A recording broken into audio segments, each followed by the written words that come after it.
have games turned into more of a way to show off and gain praise from others than just about playing a game?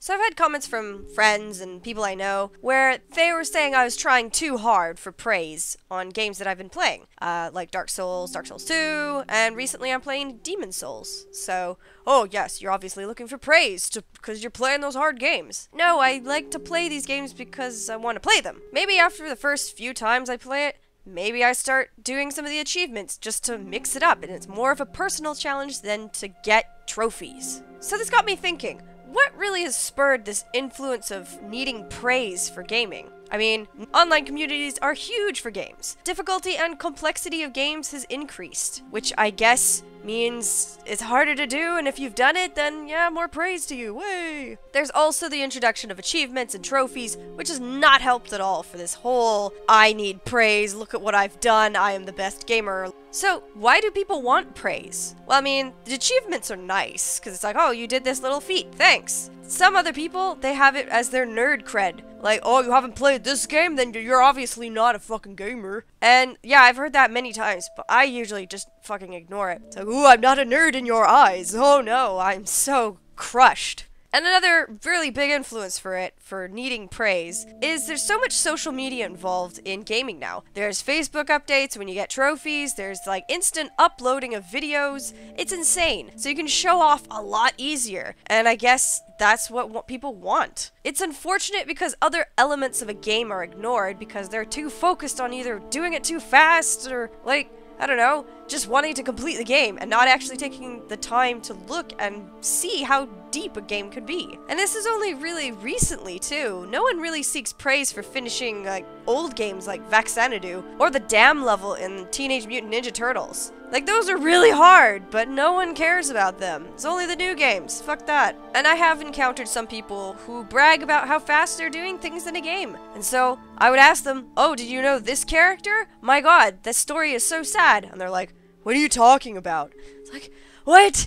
You didn't know that part? Oh my god. Like, ugh. To me, that's bad nerd cred, but whatever. It means, like, great aspects of the game are overlooked. Sometimes the whole, like, plot of the whole story is just missing because they're, like, so focused on what they want to do. And, like, gaining that, oh yeah, I finished it, but know nothing about it. So it's very, very empty and hollow victory for them. And it kind of upsets the actual fans of certain games who absolutely love it and take their time going through it. This might just be me with a personal hatred, but it annoys me to no end when people accuse me of playing a game thinking that I'm seeking some sort of praise. No, fuck off. I'm playing because I want to experience the story and shit. Go away. So what are your thoughts on this whole praise versus playing the game? Do you like it? Do you understand that it's there? Do you hate it like I do? I don't know. Leave some comments and I'll reply to you in the next video.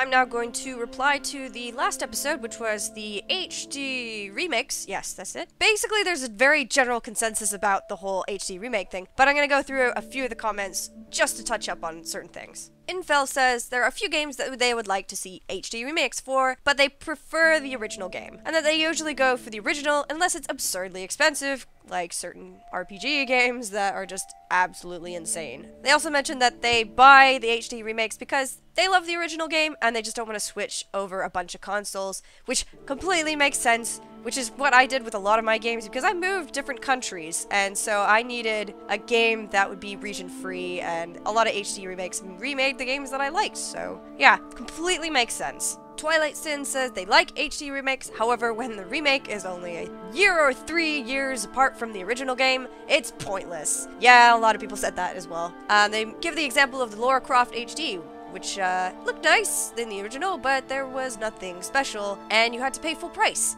which is robbery. They also note that there are some horrible ones, like Final Fantasy X, that made them look like plastic. So yeah, it depends on the company, I think. And lastly, from Lavi Wuff, they don't actually have any HD remakes, which is actually pretty cool, because I have quite a few.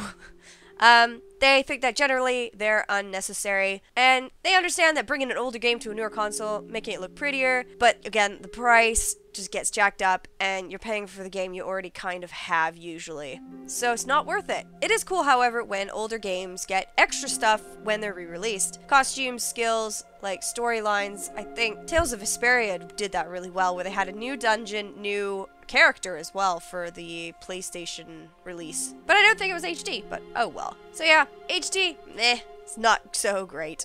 Thank you for listening, and I really look forward to seeing what you have to say about praise versus play. Thank you!